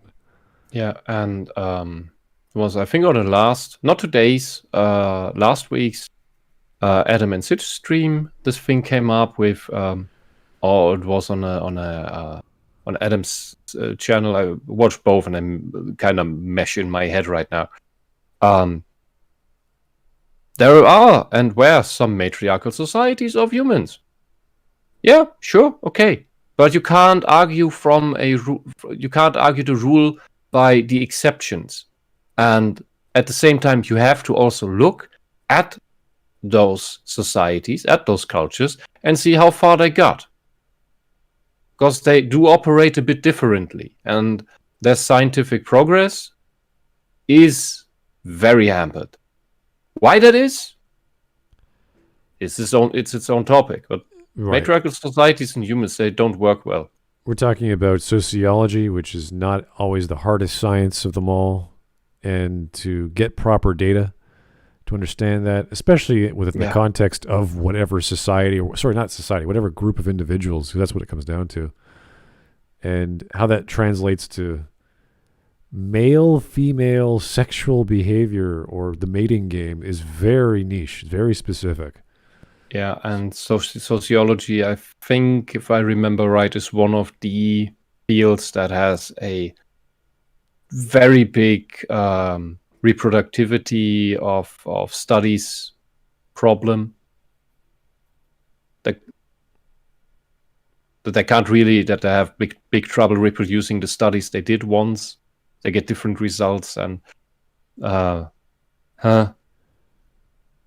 doesn't sound. That's a thing. That's a thing in STEM in general. That's due to how it worked. As a friend told me, who's in physics, that for a long time it was simply incentivized to just do new things. So many things are just done once, and then never retested again because there's just no funding for that. Oh, we did this already. Let's not waste more money on it. For some things that's done, but not for a lot of things.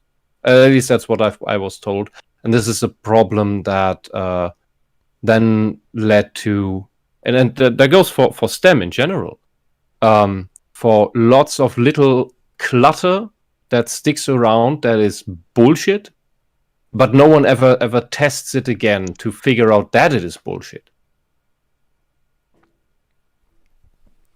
Okay, all right. I think we're done for Adam Ruins Everything. We have a bunch of other videos from Adam. Hopefully, the next voting will have a different series of videos, because this is pretty sad. This guy is really dumb to watch. I get the premise of his video. Like, he wants to come in as the know-it-all and provide all the answers, but he just makes a clown of himself. And Futurama had a good episode that explained the difference between alphas, betas, and sneaky betas.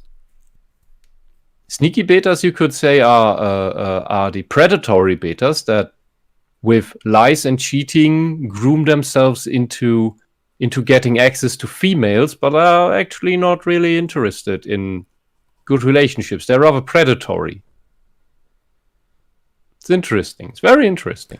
So just because you're not an alpha doesn't mean it's not a predator. Anyway, just a different strategy. Not sure what we're covering tomorrow, but hopefully the mods will come up with different lists for us to vote on. But I think that's enough for today. Thanks, guys, for tuning in. Thanks, guys, for popping in, sharing with me. Crazy Philosopher was here for a bit, but then he had to take off. That's okay.